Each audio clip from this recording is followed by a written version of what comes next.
శ్రీ మహాగణాధిపతయే నమో నమః. అగ్నిసాక్షిగా వివాహం అనేటువంటి పేరు ఎందుకు వచ్చింది అని మనం ఒక్కసారి పరిశీలన చేసినట్లయితే, అగ్నిసాక్షిగా వివాహం అనేది మన హిందూ సాంప్రదాయం. అయితే అగ్నినే ఎందుకు సాక్షిగా పెడతాము అనే విషయం మనం ఋగ్వేదంలో వివరించారు. సోమ ప్రథమో వివిధే గంధర్వో వివిధ ఉత్తరః తృతీయే అగ్నిష్టే పతిస్తురీయస్తే మనుష్యజాః అని వివాహ సమయంలో వరుడు స్త్రీతో అంటాడు. అంటే నిన్ను ప్రారంభ కాలంలో సోముడు, తర్వాత గంధర్వుడు, ఆ తర్వాత అగ్ని నీకు సహాయంగా ఉన్నారు. ఇక 4వ వాణిగా నేను నీతో కలిసి ఉంటాను అని అర్థం.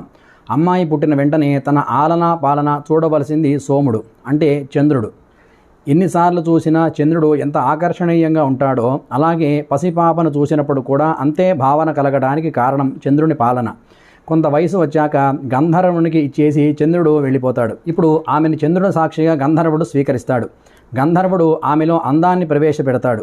గంధర్వులు గానప్రియులు కాబట్టి అందమైన కంఠాన్ని లేదా సంగీతాన్ని ఇష్టపడేటువంటి మనసుని ఇస్తాడు ఆ యొక్క బాలలకి. అలా అందాన్ని ఇచ్చేసి నా పని అయిపోయింది, ఇంకా నీదే పూచి అని కన్యని అగ్నికి అప్పచెప్పినప్పుడు ఆమె గంధర్వుని సాక్షిగా అగ్ని స్వీకరిస్తాడు. అగ్నిర్వై కామః కారకః అన్నట్టుగా అగ్ని ఆమె శరీరంలో కామ గుణాన్ని ప్రవేశపెడతాడు. ఇలా ఒక కన్య చంద్రుని ద్వారా ఆకర్షణమని, గంధర్వుని ద్వారా లావణ్యతని, అగ్ని ద్వారా కామగుణాన్ని పొందుతుంది. ఇప్పుడు ఆమె వివాహానికి యోగ్యురాలయ్యింది. అగ్ని, వాయువు, చంద్రుడు, ఆదిత్యుడు, వరుణుడు వీళ్ళందరినీ కూడా పిలిచి దదామి యజ్ఞర్వదతి అంటే ఇక ఈ కన్యను వరునికి ఇవ్వదలుచుకున్నారయ్యా అంటాడు అగ్ని. అంటే వాయువు, చంద్రుడు, ఆదిత్య, వరుణులు తమ అంగీకారాన్ని తెలుపుతారు.